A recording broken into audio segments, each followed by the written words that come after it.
She was found at 6:14 in the morning, still wearing her bridesmaid dress. A pale blush gown, dusty rose, they called the color in the wedding program, snagged on the guardrail of Route 9, 3 miles from the reception hall. Her heels were gone. One earring was gone. And her clutch purse, the little satin one with the rhinestone clasp that her best friend had picked out for her, was found a quarter-mile away, in the ditch beside the road. Empty. No phone. No ID. No keys. She had been strangled. Her name was Maren Hollis. She was 29 years old. She had done the bride's makeup that morning with hands steady as a surgeon's, laughed until she cried during the ceremony, danced to 3 songs at the reception, and then, somewhere between the last song and sunrise, she disappeared from the earth. But here's the thing about Maren Hollis. Everyone at that wedding had a secret. And one of them had a reason to make sure she never made it home. September 14th, Millhaven, Pennsylvania. It was the kind of Saturday that smells like the end of summer, that specific sweetness of turning leaves and warm asphalt and something baking in a neighbor's oven. The kind of morning that makes you think the world is fundamentally good. Detective Lena Croft didn't think the world was fundamentally good. She'd stopped believing that around the 3rd year on homicide. But even she paused when she pulled up to the scene on Route 9 and saw the way the early light caught the fabric of that blush-colored gown, the way it billowed slightly in the September wind, delicate as a petal against the gray guardrail. There was something horrible about that contrast. Something that lodged itself in your chest like a splinter. She'd gotten the call at 5:53 a.m. A man walking his dog along the service road had spotted what he thought was a bundle of fabric snagged on the railing. He'd walked closer. He'd called 911. He'd gone back to his car and sat there with his dog pressed against him and didn't speak for 40 minutes. Lena crouched down beside the body. She had learned early in her career not to see the person immediately, to look at the scene first, the facts first, the geometry of the moment before the weight of the humanity of it crashed into you. But Maren Hollis made that difficult. She was young.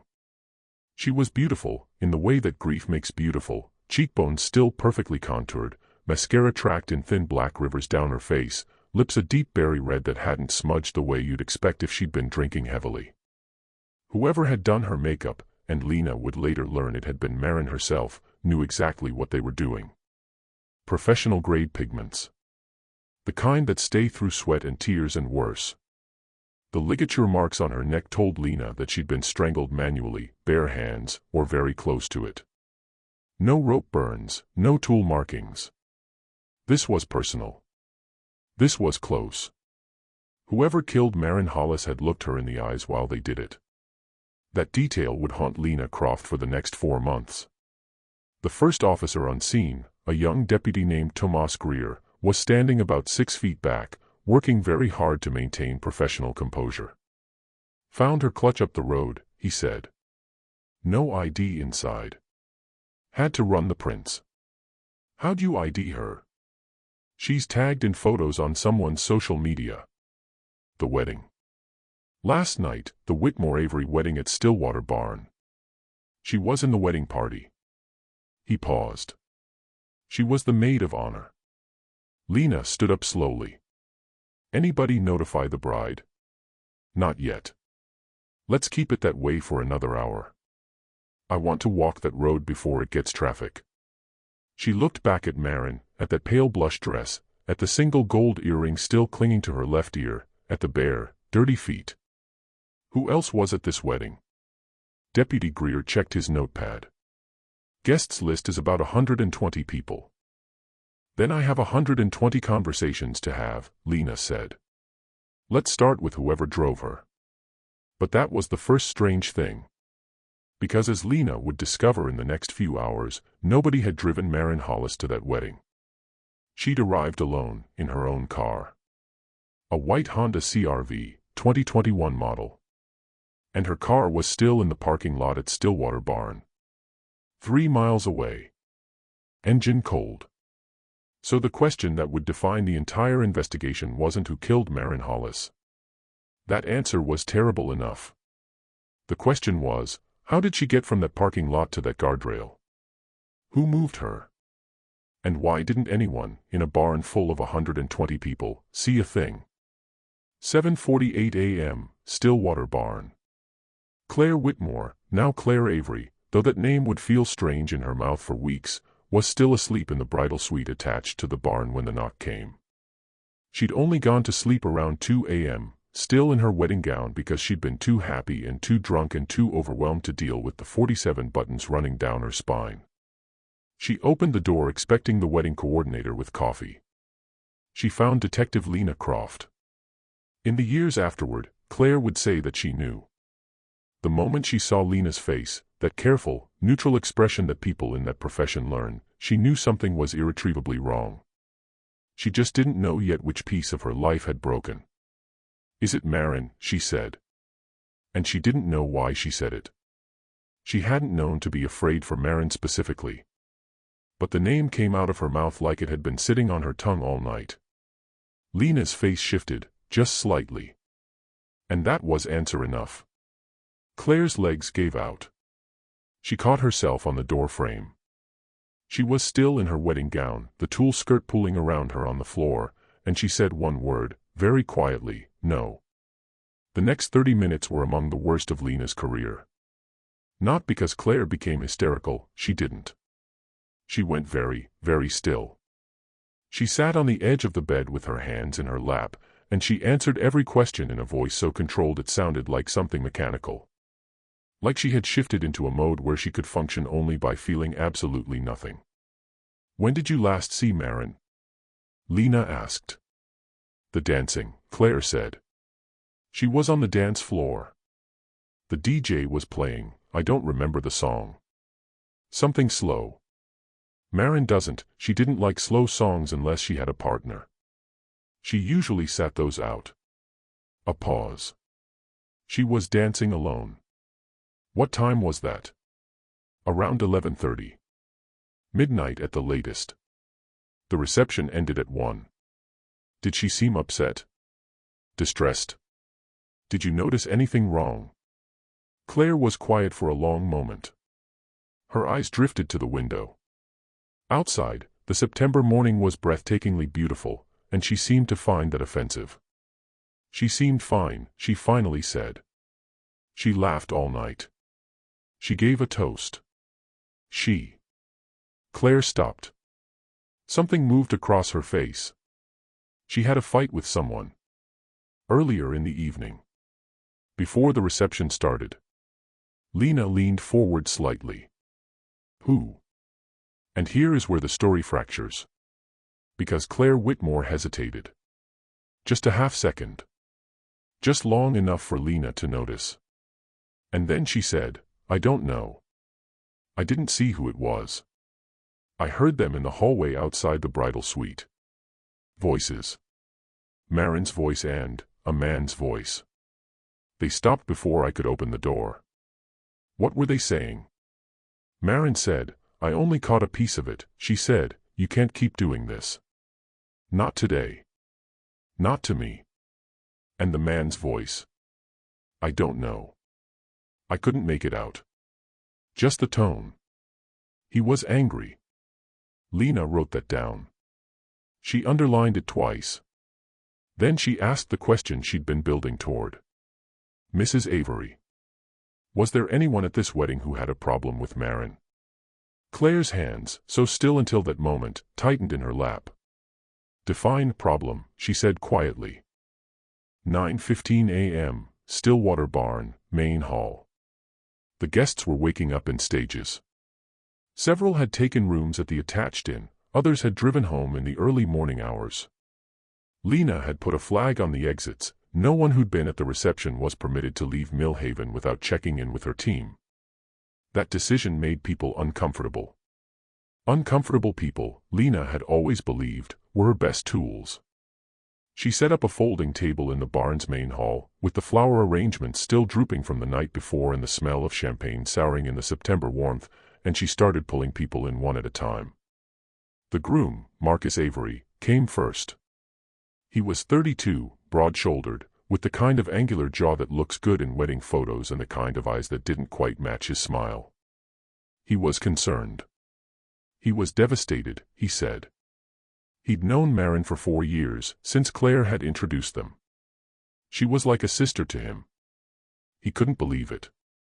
When did you last see her? Lena asked. 11, maybe 11:15. She was getting another drink at the bar. Did you speak with her? Briefly. I thanked her for everything she'd done. She'd basically planned the whole wedding alongside Claire.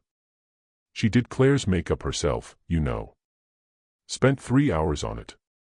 She kept saying she wanted Claire to look like a painting. He shook his head slowly. She was so proud of how it came out. Did Maren seem anxious? Upset? A flicker? So fast Lena almost missed it. No, Marcus said. She was happy. Did you argue with her at any point during the evening? No. No hesitation that time. Smooth and flat as ice. Lena moved on. She spoke to the bridesmaids, 4 of them, all in their late 20s or early 30s, all performing the specific kind of grief that comes from shock rather than loss. They'd all known Maren to varying degrees. Most of them had met her through Claire. One of them, a woman named Priya Anand, who had done her own makeup in an elaborate smoky eye that was now half dissolved from crying, said something that stopped Lena cold. She was scared of someone at this wedding, Priya said. What do you mean? Priya twisted her rings.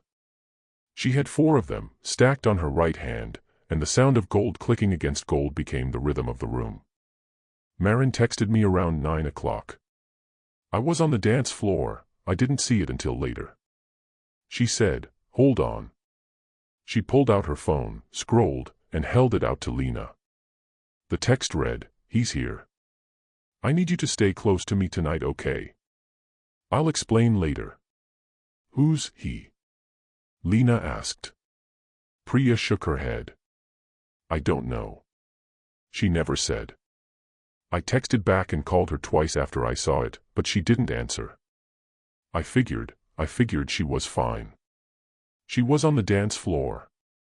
She was laughing. I told myself I'd talk to her in the morning. Priya's voice broke on that last word. In the morning. Was there any men at this wedding who had a history with Maren? An ex? A colleague she'd had conflict with? Priya's eyes moved to the door. Then back to Lena. There was a man named Daniel Foss. He's Marcus's cousin. He and Maren had a thing. 2 years ago. It didn't end well. Not well how? Priya pressed her lips together. Maren said he wouldn't accept that it was over. She said he showed up at her apartment twice. She said she'd thought about getting a restraining order but she didn't want to make it into a hole, she didn't want the drama. Priya's voice turned hard with a grief that was older than today. She always hated drama. She always tried to handle everything quietly. Keep the peace. She kept the peace right up until. She didn't finish the sentence. She didn't need to. 10:30 a.m. Daniel Foss was 35 and handsome in a studied way, the kind of man who'd spent time deciding what he looked like and had worked backward from an idea. He wore a wedding-appropriate suit that was slightly too expensive for a cousin of the groom, and he had the particular confidence of someone who had never been the subject of a serious conversation with law enforcement. That confidence lasted about 4 minutes. You knew the victim, Lena said. Not a question. We dated briefly, Daniel said. 2 years ago. It was nothing serious.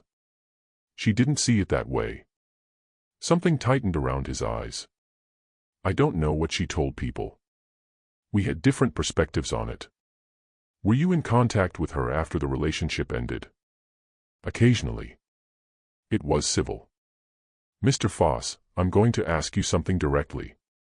Did you go to Maren Hollis's apartment on 2 separate occasions after she ended things with you, without being invited? The confidence cracked. Just a hairline fracture, but it was there. I went to talk. To clear the air. That's not what it sounds like. Where were you between midnight and 6 a.m. last night? In my room. I had a room at the inn. Room 14. Alone. A pause that lasted 1 second too long. Yes. Alone. Did you speak with Maren at any point during the evening? We said hello. At dinner. It was polite. Normal. And that was the only time. Daniel Foss looked at the table. He looked at his hands. He looked like a man deciding between two versions of a story. Yes, he said. That was the only time. Lena made a note. Then she said, casually, the way she always deployed her most important questions, we're going to pull the security footage from the barn cameras. We'll be able to see exactly who was where throughout the evening. Just so you know. And something in Daniel Foss's face, something she wouldn't be able to describe later precisely but would remember viscerally, changed. Like a door being locked from the inside. That's fine, he said. I have nothing to hide. He said it like a man who had everything to hide.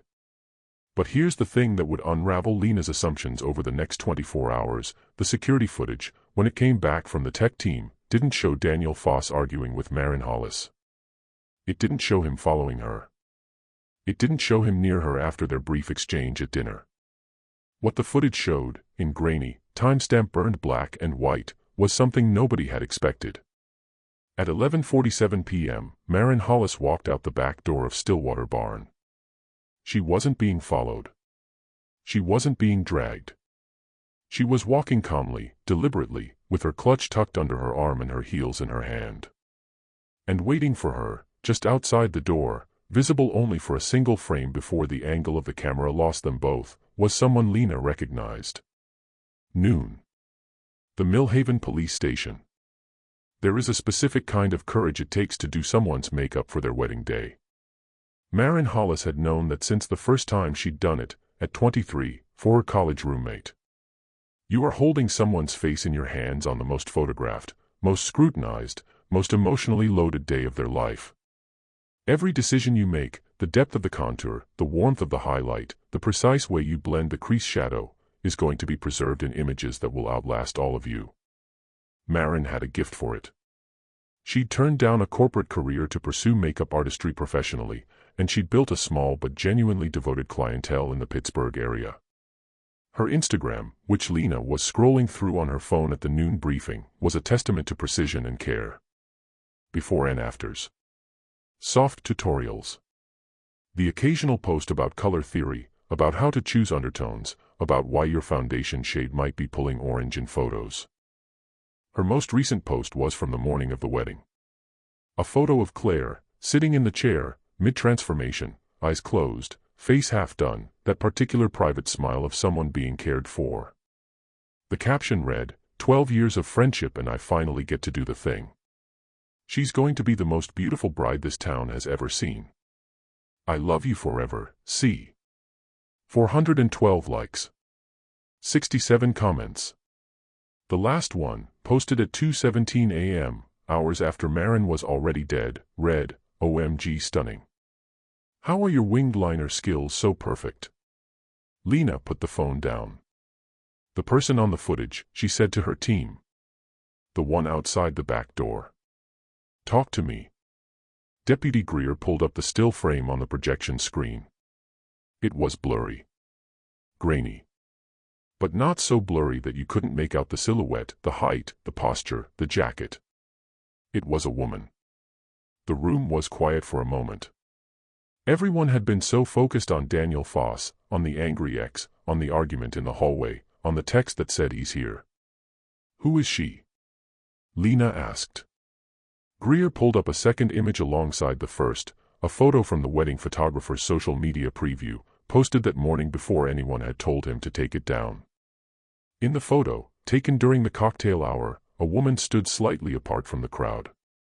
She was in her 40s, with auburn hair cut close to her jaw, and she was watching the wedding party the way you watch something that belongs to you.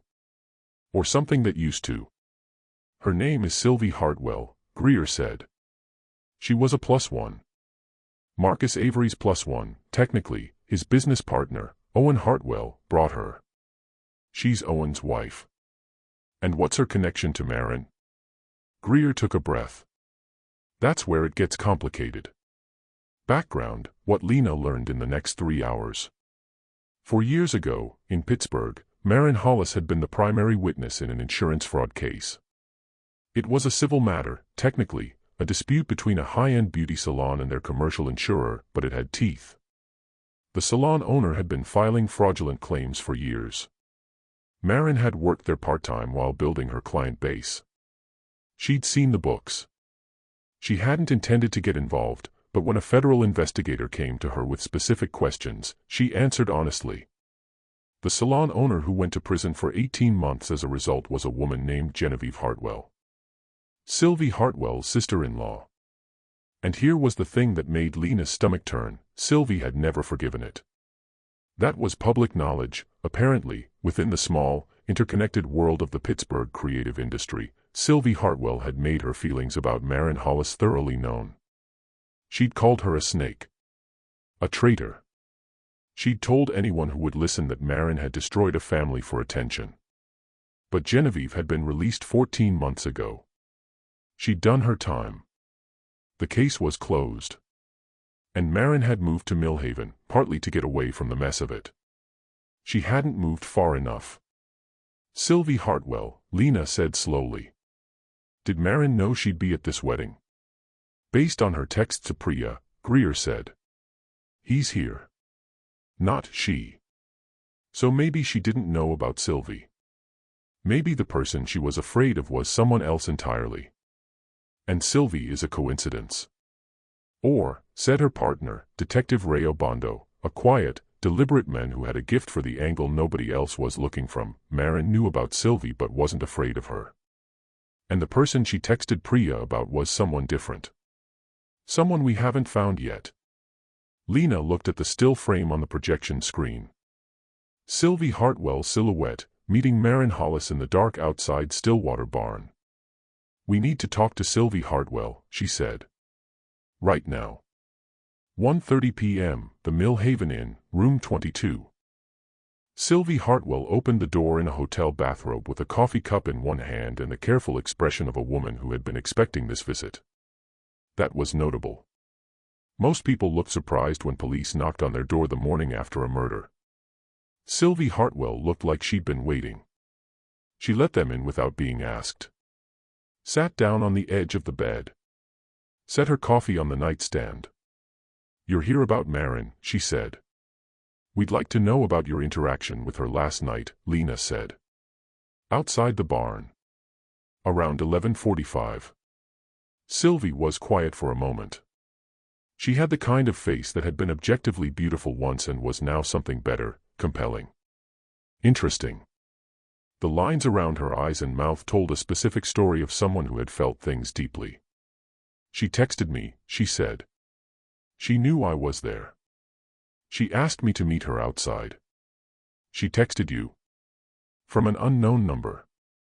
I know how that sounds. But I recognized it was her immediately. She said she needed to talk. That she had something to tell me. What did she tell you? Sylvie picked up her coffee cup.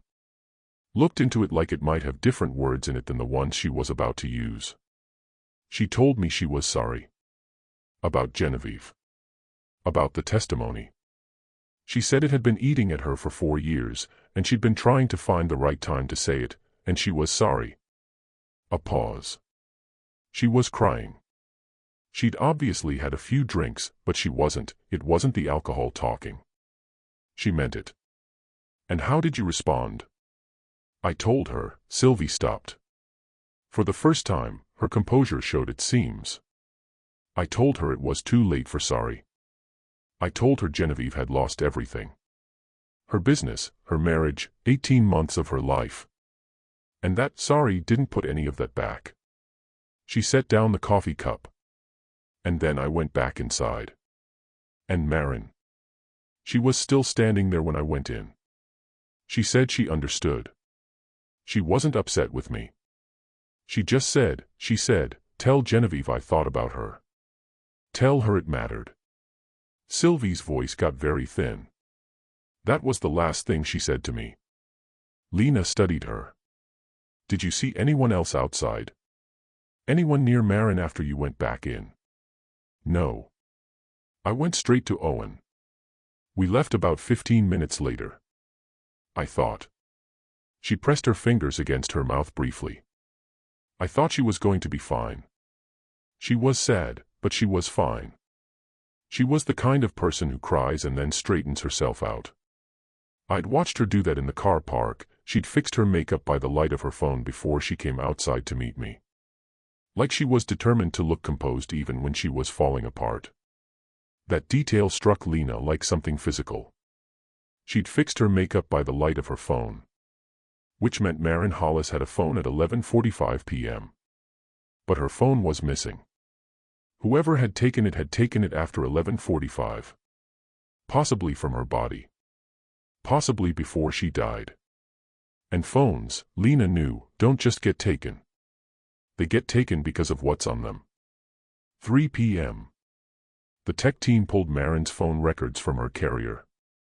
It took most of the afternoon to get the warrant, but when the records came in, Lena sat with them in her car with the engine off and read them 3 times. Maren had made one call after meeting Sylvie.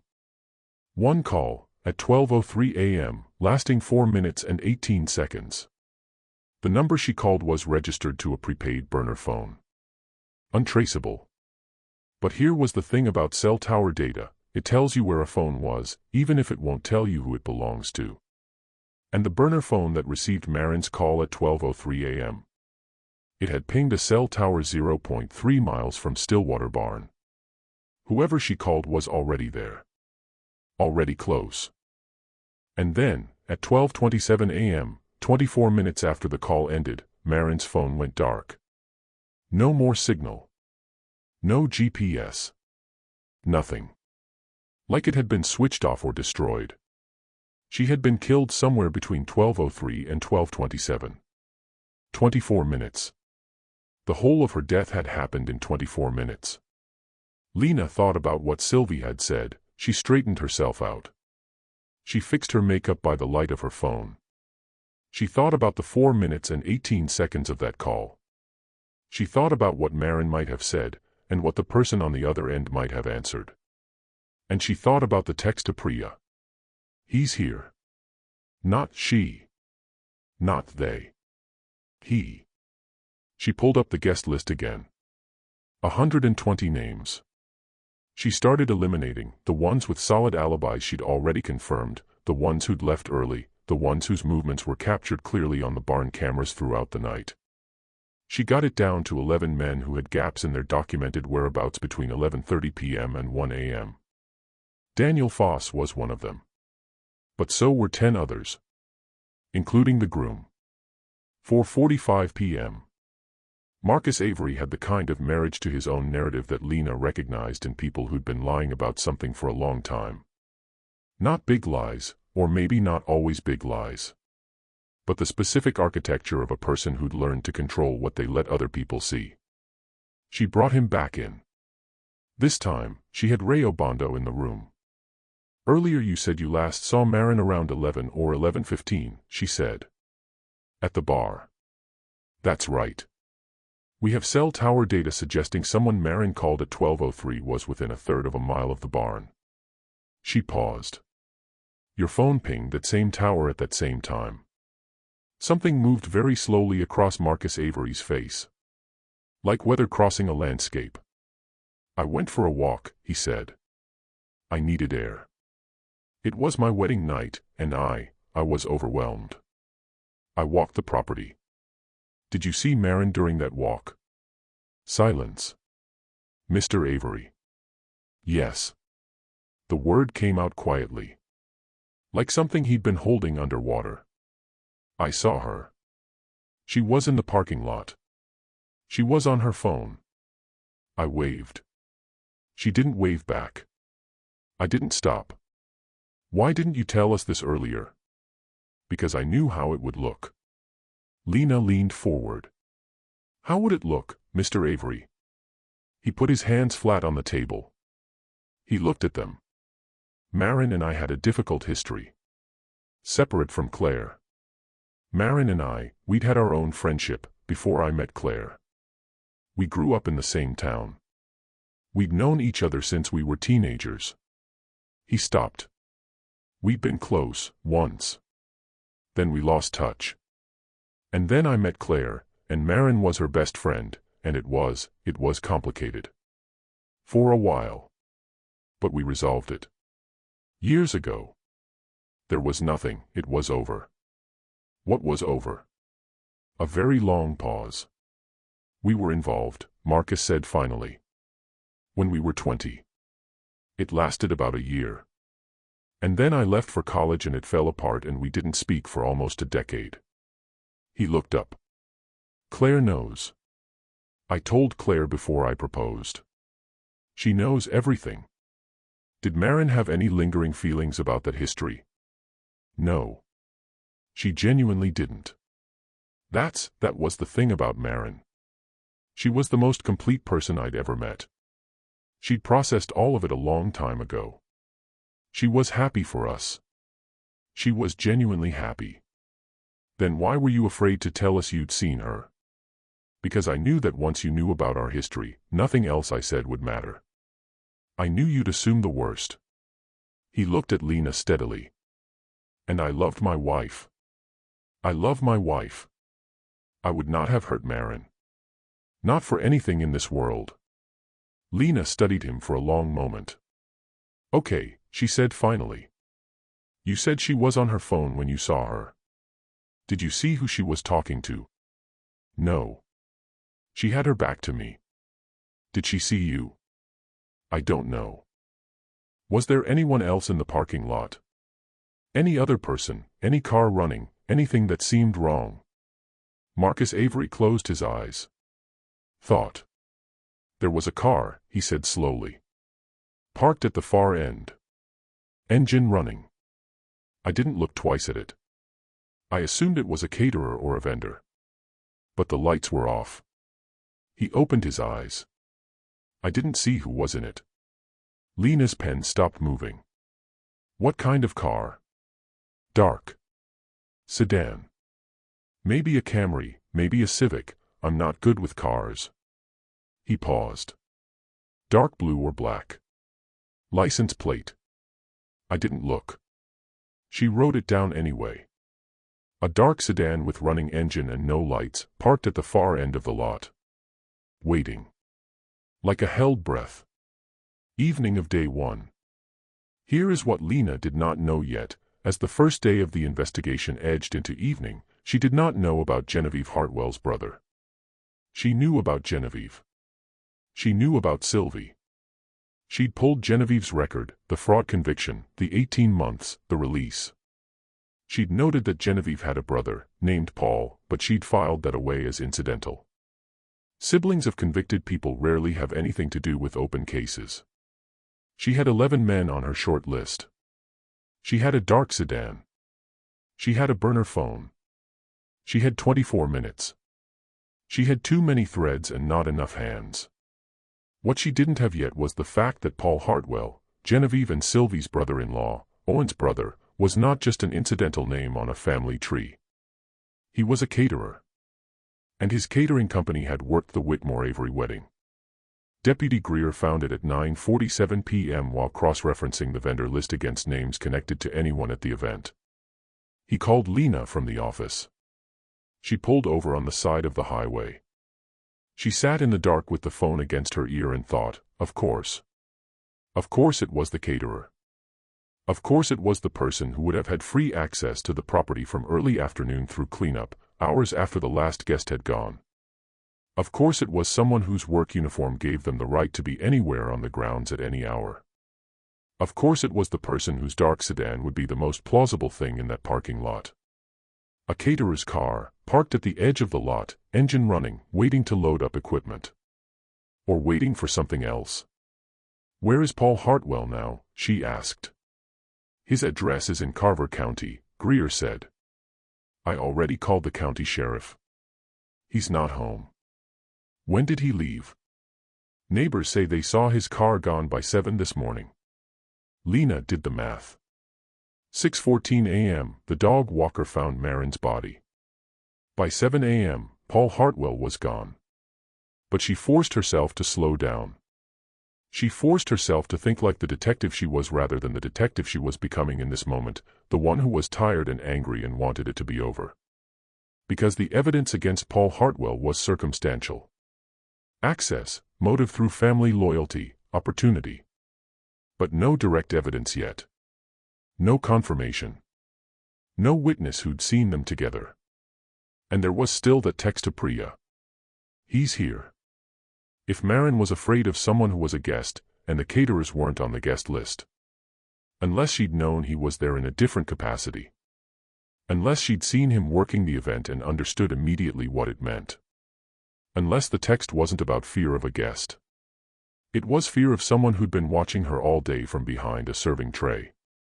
Day 2. 6 a.m. Lena didn't sleep. She went home, showered, changed, and was back at her desk by 5:30. By 6, she had coffee and a warrant request and the photograph that Greer had pulled from Paul Hartwell's social media. He was 41. Compact, dark-haired, with hands that looked like they were used to work. There was nothing in his expression in any of the photos that said dangerous. But Lena had stopped expecting that a long time ago. His social media had gone private sometime in the last 12 hours.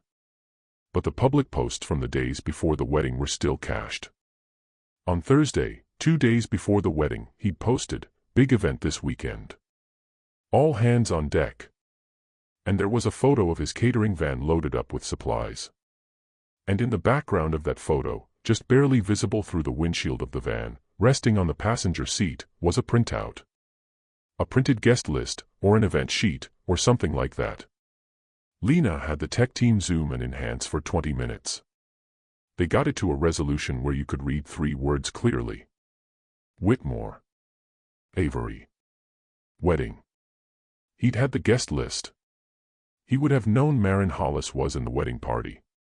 He would have had her name for days before the event. At 8 a.m., a Carver County deputy called. Paul Hartwell had been found at a truck stop 40 miles east. He'd been sleeping in his car. He came involuntarily, which almost surprised Lena, and then she realized that coming involuntarily was its own kind of play. Control the optics. Look cooperative. Come in before you're dragged in. He sat across from Lena at 10 a.m. and said, before she'd asked a single question, "I didn't kill her. But I know who did." 10:03 a.m., Interrogation Room B. The way a person sits when they say something like "I know who did it" tells you everything. There are 2 kinds. There's the kind who says it and leans back, performing, buying time, thinking they've just handed you a puzzle that will take weeks to untangle and they'll be home by dinner. And then there's the kind who says it and leans forward, elbows on the table, like the words have physically propelled them toward you. Like they've been carrying the weight of those words and they've finally set them down. Paul Hartwell leaned forward. "Before I say anything," Lena said carefully, "I want to make sure you understand your rights." "I understand my rights.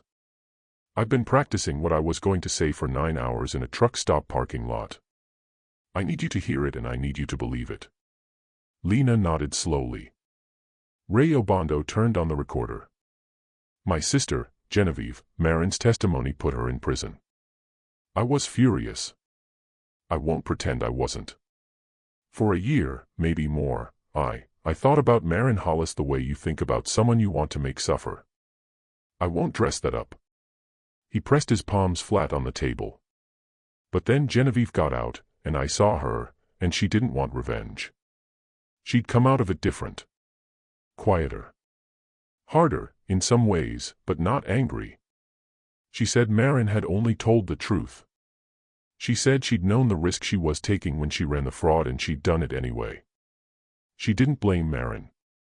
"But you still did," Lena said. "For a while." "Yes." He met her eyes. "And then I found out I'd gotten the catering contract for this wedding. And I saw the guest list. And I saw Maren's name. And what did you decide?" "I decided to talk to her. That's all. I know how it looks. But I swear to God, that's all. I wanted to look at her. See if she was the monster I'd built in my head. See if she had any idea what she'd done to our family. He exhaled. And then I saw her during the cocktail hour, when I was running a pass with the hors d'oeuvres. She was helping one of the bridesmaids fix her eye makeup. The bridesmaid had gotten something in her eye and her liner had smudged, and Maren had her by the chin and was just, gently, fixing it. Talking to her quietly. Making her laugh. He stopped for a moment. And she wasn't a monster, he said. She was just a person. A kind person, actually. I watched her for 30 seconds and the whole architecture of the last 4 years just fell apart. A pause. I had a burner phone. I'd bought it because I didn't know why I bought it. I think I thought I might want to contact her without being traced. Which I know is damning. I know that. But I never made a call on it until she called me. Lena went very still. She called you. She must have gotten the number somehow. I don't know how. Maybe she'd been told I'd be at the event, maybe someone warned her. She called me at 12:03 in the morning and she said she knew who I was. She said she'd seen me during the reception. She said she wanted to meet. Just to talk. She said she'd thought about my family too. That she'd thought about it for years. Where did you meet? In the parking lot. By the catering van. She walked out of the back door of the barn. He paused. She walked out, and we stood there for maybe 10, 12 minutes. She said she was sorry. For real, not like a PR apology. She said she'd told the truth because she hadn't known how not to, and she'd never stopped wondering whether it had been the right thing. She said she hoped Genevieve was okay. His voice roughened. I told her she was. That Genevieve was okay. And then we shook hands. Literally, she held out her hand and I shook it. And she said, "Thank you for talking to me." And I went back to my van. And she walked back toward the barn. Was anyone else in the parking lot? There was a man, Paul said. Standing near the edge of the building. Just standing there. I assumed he was a smoker. I thought I smelled cigarettes. I didn't think anything of it. Lena put down her pen. Can you describe him? Tall. Older than me, 50s, maybe. Gray at the temples. Dark jacket. Just standing there. Did he see you and Maren together? Paul Hartwell's expression shifted. He was watching us, he said slowly. I didn't realize it at the time, but, yes. He was watching us. Noon, day 2. A man in his 50s, gray at the temples, dark jacket. Lena went through the guest list 4 times. She cross-referenced with the wedding photographer's images, all 612 of them, now downloaded as evidence. She went through the caterer's staff list. She went through the vendor list, florist, DJ, photographer, coordinator, 2 bartenders, 4 servers, a lighting technician. The lighting technician was named Gerald Soto. He was 54. Gray at the temples, per his contractor headshot. He'd worked Stillwater Barn a dozen times over the past 3 years, per the venue's records. But his name had never come up. Nobody had mentioned him. He was, in the specific and unsettling way of people who are very good at being invisible, someone who had been there all night without anyone registering that he'd been there. Lena pulled his record. Nothing significant. A speeding ticket in 2019. A civil dispute with a former business partner in 2021 that had been settled out of court. He lived alone in Millhaven. He'd lived there for 11 years. She pulled the civil dispute. The business partner's name was Richard Hollis. She read that again. Richard Hollis. She called Priya Anand. Maren's family, did she have a brother? Father. Someone named Richard. A pause. That's her father. They were estranged. For a long time. There were some financial issues, some family things that went bad. Maren hadn't spoken to him in almost 5 years. Do you know anyone named Gerald Soto? Silence. Priya. That's her father's partner. They had a business together. Some kind of event services company. A pause that felt like it was swallowing something large. Maren said Gerald Soto was the reason the business went under. She said he'd cheated her father out of money, and when her father tried to sue, it destroyed the whole thing. She said Gerald Soto had ruined her family. 5 years of silence between a daughter and her father. A civil dispute that had destroyed a business. An estrangement that had never healed.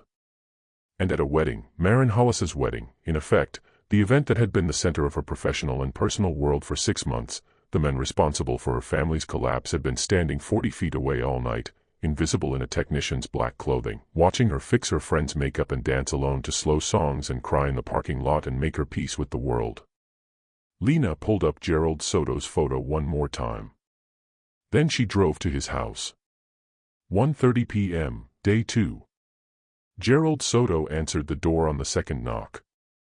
He was wearing a button-down shirt and reading glasses pushed up on his forehead. He looked exactly like a man who installed lighting rigs for a living, practical, weathered, uncomplicated. "I've been expecting you," he said. That was the second time in 2 days that someone had said those words to Lena. And it meant something different each time. Sylvie Hartwell had said it with relief, the relief of someone who'd been carrying a burden and wanted to set it down. Paul Hartwell had said it with resignation. Gerald Soto said it with something colder. Something she didn't have a word for at first, and then found: entitlement. He said it like he was entitled to be found. She went in. Ray was behind her. The house was neat, sparsely furnished, with the specific aesthetic quality of a person who'd cut their life down to the minimum necessary. No photos on the walls. No clutter on the counters. A single coffee mug on the kitchen table. "You knew Maren Hollis," Lena said. "I knew of her. Her father talked about her constantly. Before the end." He said before the end the way you say it about a period of time that's been neatly excised. He loved her very much. She broke his heart when she cut him off. "You're blaming her for the estrangement." "I'm stating what happened. Mr. Soto. The civil dispute between you and Richard Hollis, who was at fault." Gerald Soto looked at her. He had pale, watery eyes that were doing something Lena couldn't quite track. They were present and absent at the same time. "That was a business disagreement," he said. "These things happen. According to the court filings, Richard Hollis alleged that you redirected client payments into a personal account without his knowledge. He lost that case." "He withdrew the case," Lena said. "Because he ran out of money to pursue it." She paused. "And then his daughter stopped speaking to him. Because she blamed him for the collapse. Because she didn't know the full story. Because you'd made sure she didn't know the full story." Something flickered in those pale eyes. Not guilt. Resentment. The specific resentment of someone who believes that being right, in their own estimation, is more important than the truth. "She was going to find out," Lena said quietly. "Wasn't she? That's why you were watching her last night." "I don't know what you're talking about." "The lighting technician who was invisible all night. Who could have gone anywhere on those grounds and no one would have looked twice. Who was watching Maren in the parking lot at 12:15 in the morning. I was loading equipment. There's no loading record after 11 p.m. The venue coordinator's log shows your last equipment pull at 10:50. Silence. "Mr. Soto. Did you know that Maren had recently reconnected with her father?" The flicker became a tremor. "What?" "Richard Hollis filed a new civil claim 6 weeks ago. He found additional documentation from your time in business together. His attorney reached out to Maren 3 weeks ago and she agreed to help with the case." Lena watched his face very carefully. She was going to testify. Again. About what she knew regarding the business finances. Her father had talked to her. Told her the truth. She had reconciled with him, and now she was going to help him get his money back. The pale eyes changed. The resentment burned off and what was underneath was uglier and older, the way a fire burns down and reveals the thing it was built on. "I didn't know she was going to be at that wedding," he said. And it came out flat, the way confessions sometimes do, not dramatic, not tearful, just flat, like a fact being reported. I took the job 3 months ago. I do the lighting for every event at Stillwater Barn. I don't look at guest lists. But you saw her. I saw her during the setup. Before the guests arrived. She was helping arrange the centerpieces. He stopped. I recognized her from her social media. She looked exactly like her father. And you understood what it meant. That she was close to the wedding party. That the case was real. That your exposure was real. He said nothing. Did you follow her to the parking lot? Silence. Did you call her on the burner number after Paul Hartwell left? The silence had a texture now. Dense and hot, like something about to break. Mr. Soto, Lena said. Maren Hollis made a 4-minute 18-second call at 12:03 a.m. to a burner phone. Then she was killed before 12:30. Paul Hartwell was her companion for 10 to 12 minutes of that window. After he left, she was alone in a dark parking lot with a man who had a reason to want her silenced. Gerald Soto put his hands on the kitchen table. He looked at them. He had large hands, lined and calloused from years of physical work. He said, "She recognized me." What Gerald Soto said. He didn't say it cleanly. It came out in pieces, over the next hour, with silences that Ray Obando timed on his watch, 40 seconds, a minute 10, once almost 2 full minutes. It came out the way things come out when a person is not quite choosing to confess but has stopped being able to hold the weight of the alternative. Maren had been standing by the catering van after Paul Hartwell left. She was looking at her phone. She looked up and she saw Gerald Soto coming across the parking lot toward her, and she knew immediately who he was, because her father had described him to her during their recent calls. She'd said, "You're Gerald." He'd said he just wanted to talk. She'd said, "I know what you did." And here is where something broke in him, not grief, not remorse, but the specific, terrible panic of a person watching an edifice they'd spent years building begin to fall. The new civil case was strong. Richard Hollis's attorney had found wire transfer records. Maren's testimony about conversations she'd had with her father during the business years, things she'd dismissed at the time, small comments that in retrospect were incredibly damning, would have made the case unwinnable for Soto. He'd said, "We can talk about this. There's an arrangement we can make." She'd said, "I'm not interested in an arrangement." He'd said, "Maren." She'd said, "Don't. I'm going back inside." And she'd turned. And he'd grabbed her. He said, "I didn't mean for it to," and stopped, and didn't finish that sentence, and Lena understood that he would never finish that sentence. Because it was the one lie he still needed to tell himself. He'd grabbed her, and she'd pulled away, and he'd grabbed her again, and she'd fought him, and somewhere in those 24 minutes between 12:03 and 12:27, with the September stars over Pennsylvania and the sound of music still audible from inside Stillwater Barn, Maren Hollis's heart stopped beating. He'd taken her phone because he knew she'd called the burner. He'd moved her body to the guardrail on Route 9 in his van, the van that had every right to be on that road at that hour, the van no one would look twice at.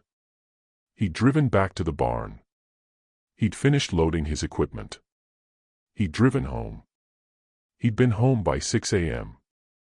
12 minutes after she was found. Days, weeks, months after. Gerald Soto was arrested on a Tuesday morning in September, 36 hours after Maren Hollis's body was found on Route 9. The charge was first-degree murder. His attorney, at arraignment, would argue for second-degree, a heat of passion reduction, no premeditation, and Lena would spend the next 4 months building the case that it was, in fact, premeditated. That the moment he crossed that parking lot, he'd already made a choice. The jury agreed, eventually. Gerald Soto was convicted of first-degree murder and sentenced to life without parole. He is serving that sentence in a state correctional facility in western Pennsylvania. He has not, as far as anyone knows, expressed remorse.